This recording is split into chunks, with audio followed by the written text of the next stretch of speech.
Okay. Um, like, comment, subscribe. I don't have a Patreon, but I do have a Cash App. So if you want to support the channel that way, I would appreciate it. Normally, I don't talk about this topic, and technically speaking, I was going to just play the piano. But you guys' conversation has made its way to my family. And I'm just going to first clarify, I'm not taking any sides on this because I have my own opinion and I have my own side of the story. So straight up, you have one side that talks about the earth being round, you have one side that talks about the earth being flat. If I'm remembering this correctly, this conversation hasn't been brought up since Galileo. And before then, it was way back there and God knows when. Either ways, it's an old conversation. It's a very old conversation. Again, I'm not taking sides on any of this because I have my own perspective. One, my opinion, the universe is fluid. The universe is dynamic. Okay? It has lightning. It has light. It has gases. It has water. It has all sorts and manner of fluidity and motion that are in the universe. Solids are designed to contain that fluidity. That is what solids are there for. If I am remembering correctly, unless they changed this in physiology class, the human body is like 60 to 70% water. Again, yes, we are solid, but the solid aspect of us is designed to contain the fluidity. We have all sorts of forms of how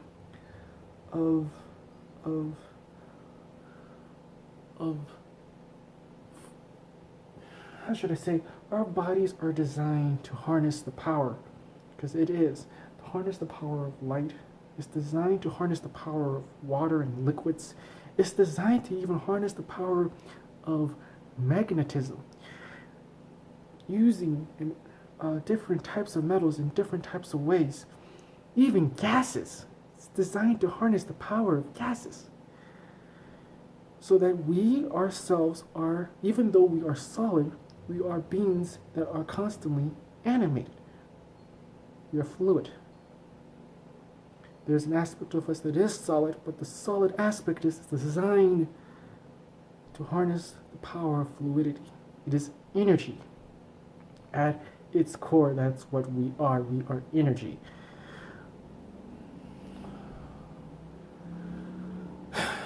And why am I coming from this perspective? Quite simple. I forgot the scientist's name. I'm probably going to put this in the video. But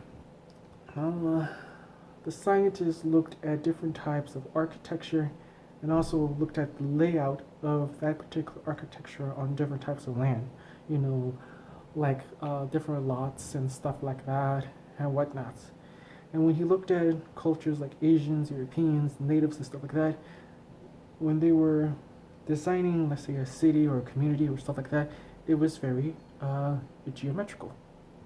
Circles, squares, triangles, stuff like that.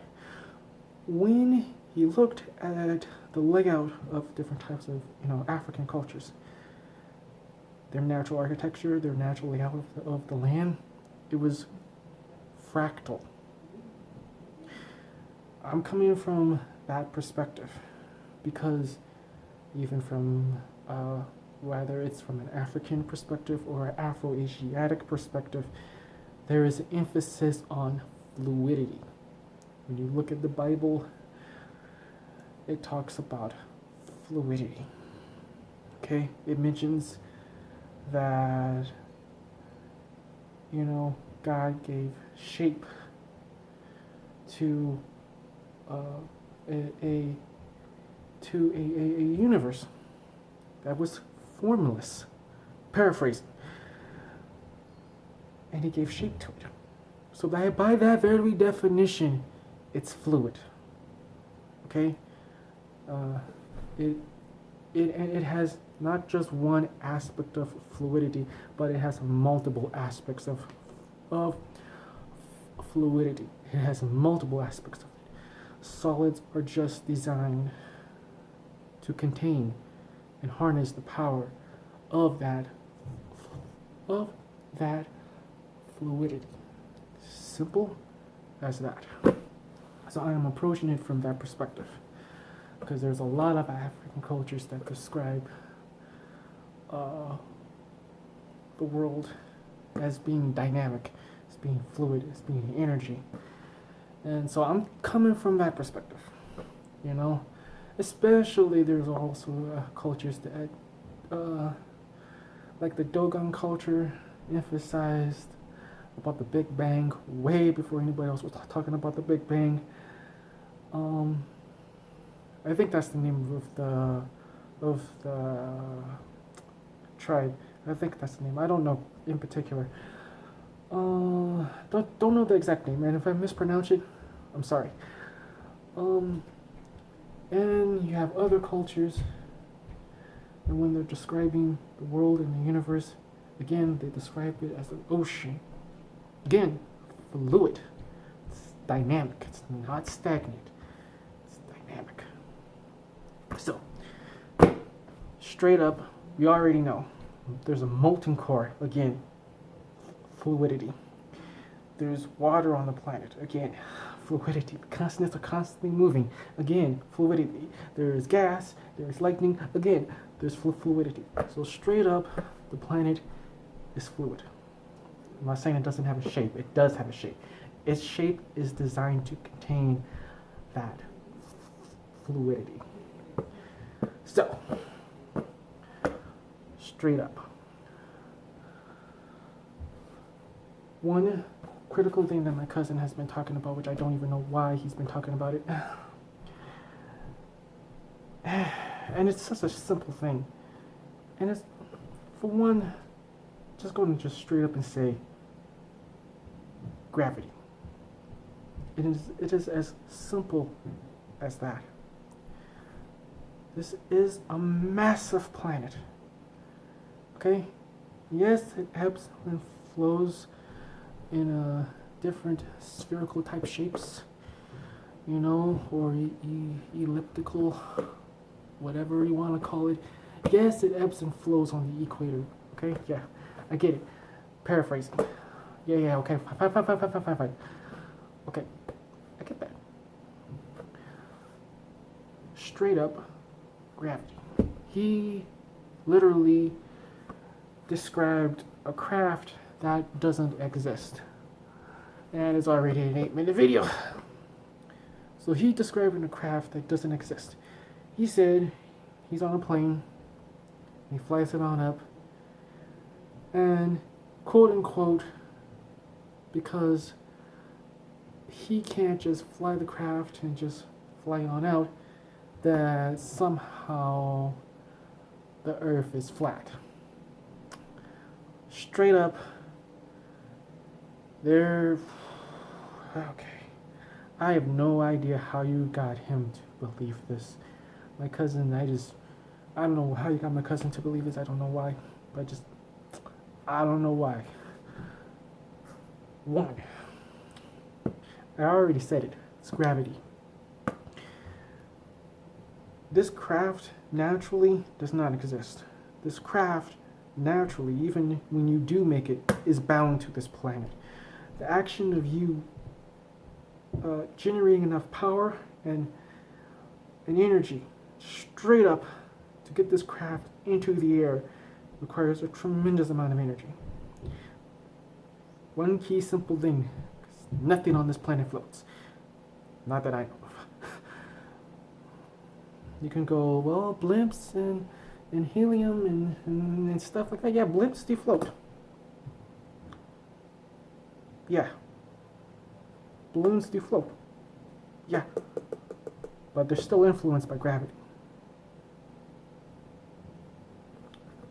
So, if you want to get technical, he's describing a craft that literally negates gravity, because it would take a craft that negates gravity to literally take off and just zoom on out.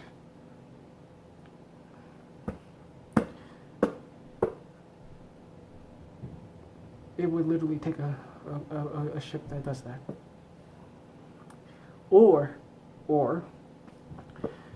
you would have to make a craft that not only takes off like this, but generates a ridiculous amount of power and energy in the form of, I don't know what type of engine or thruster, and to literally escape like this from the planet.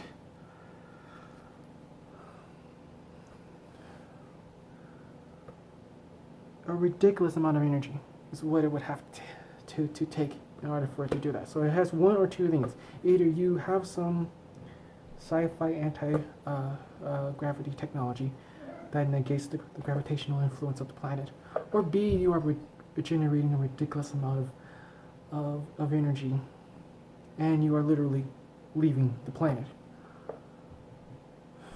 Because naturally, and you can see this in bullets, you can see this in everyday life, naturally, even when you're running and you're jumping and you're playing basketball, naturally, gravity is constantly pulling you down. Literally. You can take the craft off, the craft, and you can get it to fly. But gravity is going to constantly be pushing you down. And you're going to have to constantly generate a ridiculous amount of energy and a ridiculous amount of speed to keep that craft in the air. Because that is all what you're doing, is you're fighting gravity. That's all what a plane does, is it fights gravity to stay in the air. And it's just continuing and continuing to fly. That's all it is doing. And it's continuing to do that. And it's just all it is. They call it flying. Birds fly. Planes don't fly. All what they do is fight gravity. Because the moment they run out of energy, they're going to crash. And in many cases, they crash like bullets crash. And it's as simple as that. You don't... Why factor in, which this is what I'm saying to my cousin, why factor in a curve when the moment you run out of fuel in midair, you're going to fall down like a bullet? Because that's all what a bullet does. It keeps going and going and going, and the more it loses momentum, the more it starts dropping in altitude, and finally it loses all of its energy, and it just crashes straight down. It's as simple as that. You, even when it comes to putting a satellite in geosynchronous orbit around the planet, even when it comes, how should I say, just how this is a concept that many of them probably, maybe they might dispute it or not. Just think about it like this. You have a spacecraft, you have a sun. You want to get from this side of the solar system to that side of the solar system, and you've seen this in multiple sci-fi shows. Because it has been contemplated, and the equations have been worked on in science labs and on the freaking chalkboard or the marker board, or however you want to call it these days. Either ways, you go, you see the sun, and you use the gravitational pull of the sun to whip yourself around to get enough energy and speed to go from point A to point B. It is as simple as that. What's keeping you in line with the planet is the gravity. You are fighting against it. So why factor in the curve?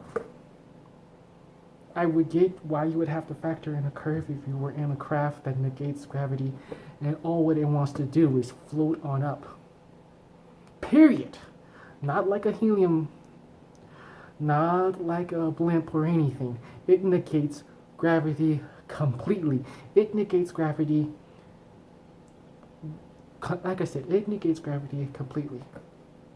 Whatever type of metallic craft this is, it just negates the gravity. The moment you turn on those engines, the craft does one thing and one thing only. It just wants to float on out into space because the influences of that planet no longer has any sway over that craft. And so all what it wants to do is float on out. If you're in some type of Star Wars type craft like that, I would guess you would have to factor in the curve because the craft naturally all it wants to do is just leave the planet. So yeah, in that case you would have to factor in the curve. But you don't have to factor in the curve if gravity is acting upon the craft. Because naturally, the moment you get to a point, gravity is going to pull you back down. Because you're only going to have a finite amount of energy in a craft. And eventually, you're going to run out. And the moment you start running out, even when you're not running out, again, they call it flying, but it's not really flying. All what the crafts are doing is fighting against gravity.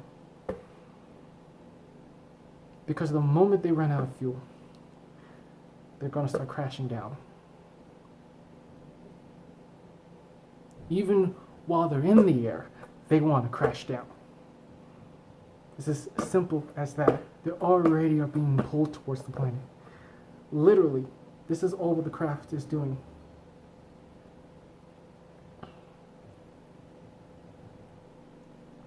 Because of the influences of gravity. And it's a small craft in comparison to this massive ass planet. It's not a bad word if you're talking about a donkey, which I'm talking about a donkey.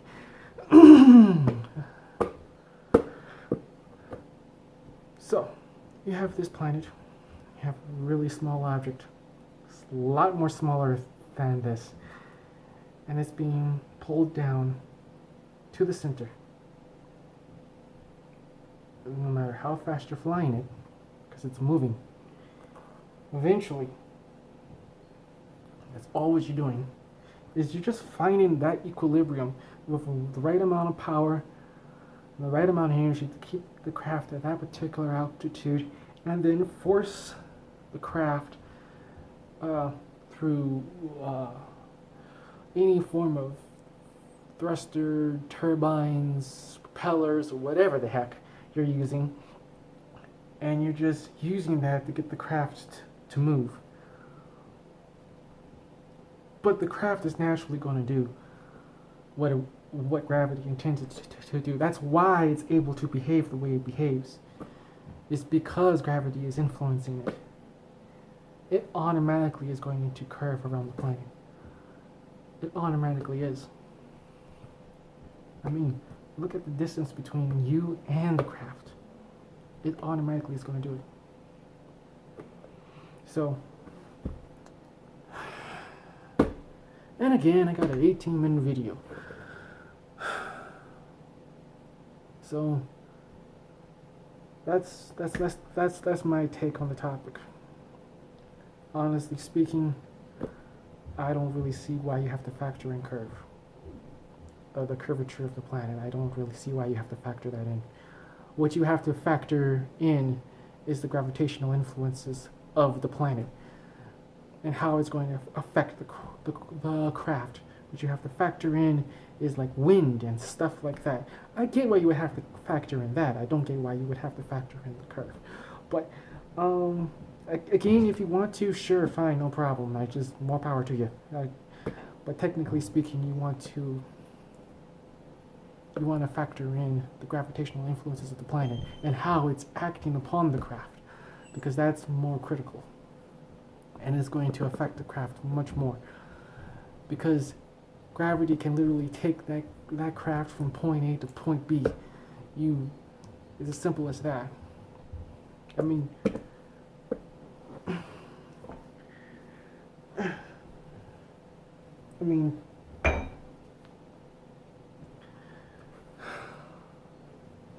and why would I say that? Just think of it about this. Does the curve of a planet matter as much if there was a black hole right outside of our doorstep? Like, you can factor in the curve all you want. At the end of the day, the most strong and most powerful influence on the craft is gravity. That is what you have to factor in. That is what you're fighting against. That is what's keeping the craft bound to this planet. You know, it's as simple as that. It is as simple as that.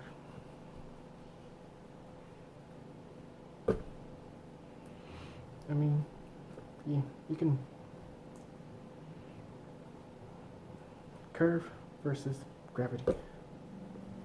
Which one's more important to calculate? Like I said, you can do them both. Doesn't really matter. I normally don't talk about this topic, but I can't even get this video down to like just fucking 10 minutes. Oh, paraphrasing. Fooey. I meant fooey. Paraphrasing. PG version. I can't even get this video down to like 10 minutes. Anyways, I'll just play the piano, call it a day, and try to move forwards. So, that's my opinion. It's my topic on it.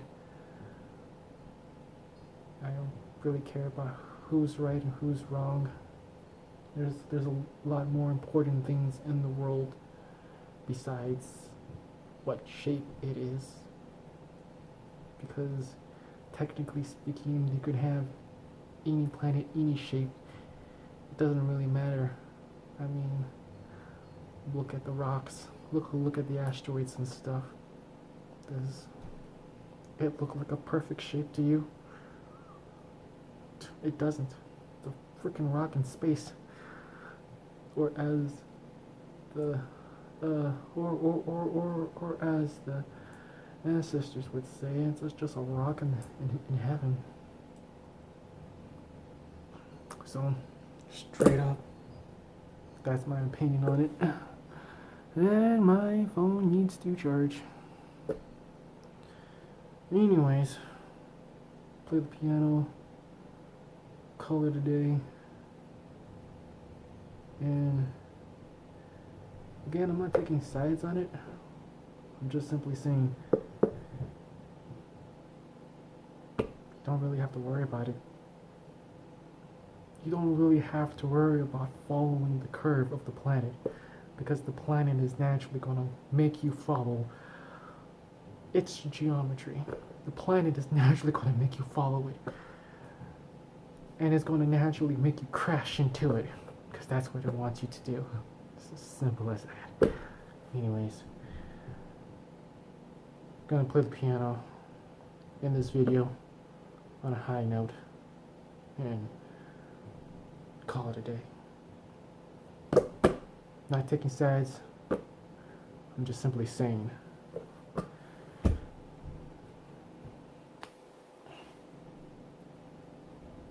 Don't really have to calculate it. But if you want to, fine.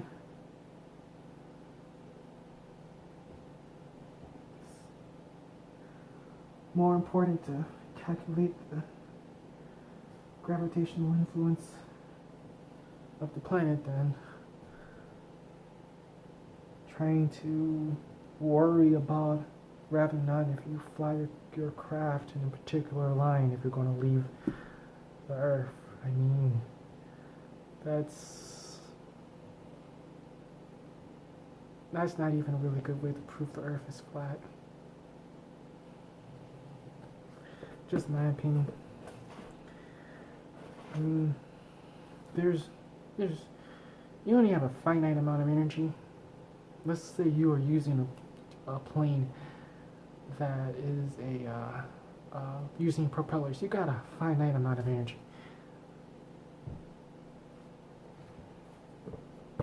Finite amount of energy. You're in a plane that has propellers. You're only going to go so high, and you're only going to move so far.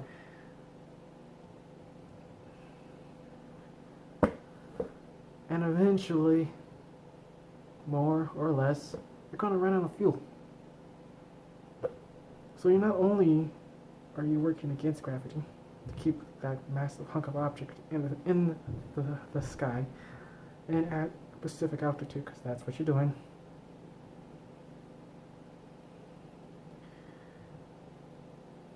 You're also having to worry about not crashing. You just gotta look at what actually goes on in nature and how the crafts are actually behaving. They don't just float on out into the ether. They get pulled back down. So why worry about following the curve of the planet when the planet's automatically going to make you follow the curve of the planet? It's automatically going to make you follow it. And it's automatically going to make you crash into it. So why worry about following it? Why? Just why? Why worry? It makes no sense. That's my opinion. It makes no sense. It only makes sense if you're using some sort of technology that negates the gravitational influence of the planet. Then it makes sense. Then I understand why you're worried about following the curve of the planet. Because if you don't follow the curve, because you're using a device that negates the gravitational influence of the planet, if you don't follow the curve, you are going to leave the planet. I would get it if you're using that type of technology, but you don't got that type of technology, so why worry about it? Simple as that. Anyways, I'm gonna go play the piano, call it a day. Amen.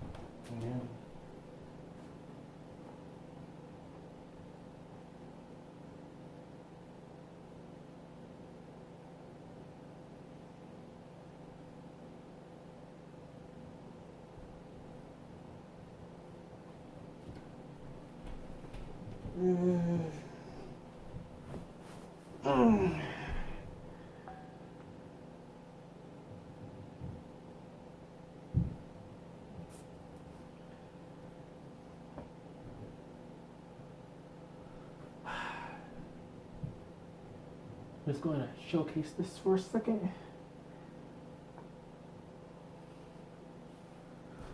Beautiful, isn't it? Beautiful. Craftsmanship, work of art. Anyways.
Work in progress.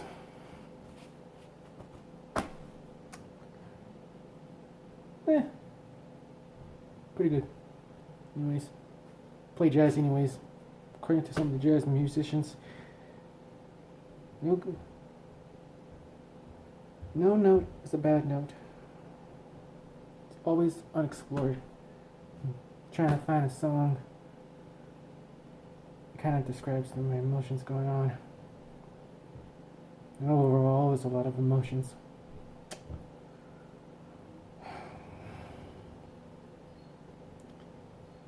I'll finish it later on. Anyways, video's long enough as it is. Like, comment, and subscribe. eBay. Good stuff. Anyways. Oh. And also, if you got an organization that's dragging up an old conversation that hasn't happened since the time of Galileo, and they're making a profit off of it, kind of ask yourself a question. Why?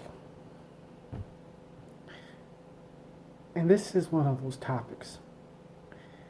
This conversation hasn't happened in a long time, and there's a lot of shit going on in the world that's a lot more important than worrying about what shape it's in.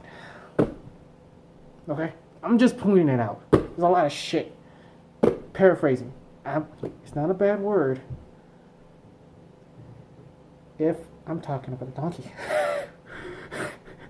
Period. It's not a bad word. Okay, what it is, it's all in relation to a donkey. Okay? I meant malarkey. Oh, I'm having a biting moment. Anyways, not a bad moment. It's not a bad word. I'm talking about donkey. I meant malarkey. Okay. Just kind of ask yourself that question.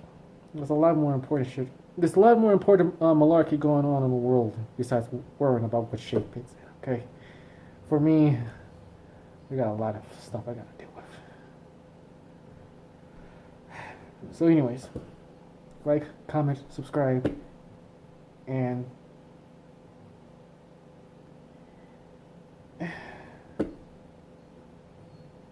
stay positive.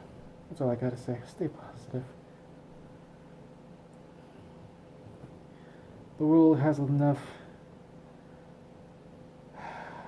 fake friends,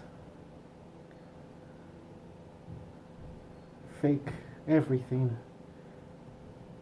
So just stay positive. That's all I gotta say. Stay positive. And keep that in mind. When shit goes south, just say, well, live and let live. Don't let it bring you down.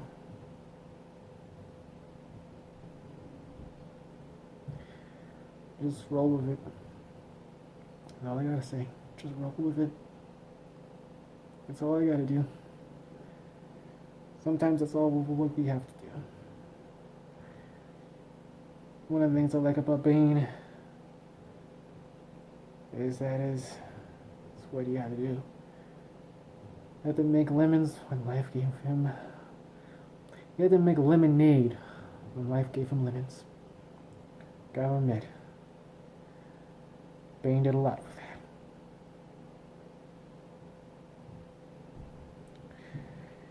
For a lot of us 90s kids that grew up with the comics and it came out around that time, we read the story arc of Nightfall. Gotta admit, poetic character, that's all I gotta say. Anyways, stay positive, stay focused, and stay sharp. Be cautious of people that try to distract you from what's really going on in the world. And this conversation about what shape the world is in is an old topic. It's old. There's a lot more shit going on right now besides that topic. It has happened. It's in the history books. It's over with. Let's move forwards. Forwards. Other stuff that matters, like renewable energy and growing a skyscraper that is just has tons of food on it. Stuff like that. Something sustainable, something working. I mean, literally, good stuff. Something besides worrying about what shape stuff is in. There's a lot of more bigger stuff that's more important, like keeping the ocean working to where there's life still in it. Because trust me, you don't want the ocean to die, because that's really critical to the planet. Trust me, the last thing I want is an ocean full of dead animals, because that is not going to smell good. Okay, and I do not want to be around with a lot of dead animals in the ocean, because that's not going to smell good. And trust me, anybody that has been to places in the world where the water is just dead knows that is not a pleasant smell. Okay, so keep the ocean alive, keep the planet alive, keep a good amount of food, and just survive. Let's just prosper. Let's focus, everybody. Focus on what's important, and let's not get distracted. Okay, let's really not get distracted. Okay, everybody has their own. Everybody has their own business that they have to focus on. Everybody has their own business that they have to do. Okay, and getting sidetracked by topics that are, like I said, haven't been around since God knows how long is just not. It's not good. It's not good. It just doesn't do anybody good. Okay. Everybody has their own stuff that they got to deal with. So everybody has their own stuff that they got to deal with. So let's just deal with it and move forward. It's simple as that. It's easy. Piece of cake. Sayonara. Oh wait. Actually, I was going to say adios. Just it's easier to say that.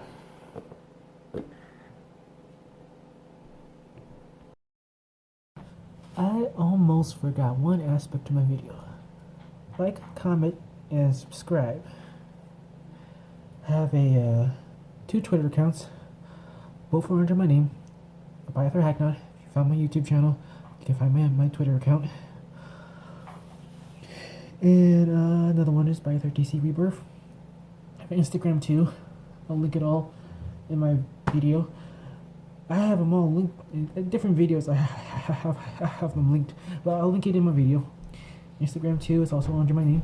Found my YouTube channel, you'll find my video. Again, F.F.F. And I forgot one aspect to my video. I wanted to show this because it is. I just want to record it just in case. I don't, future. Just want my kid to see it, I guess. For the future. I guess. Don't always stay young. So, yeah. Might as well show it. Hypothetically. Anyways.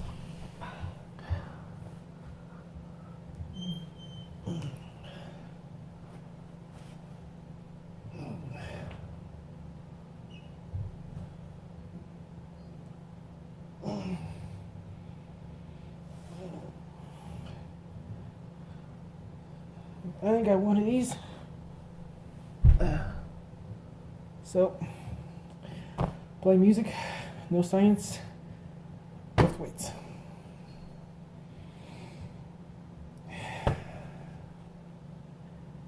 Jack of all trades and the master of none. That's how it is. Like, comment, and subscribe.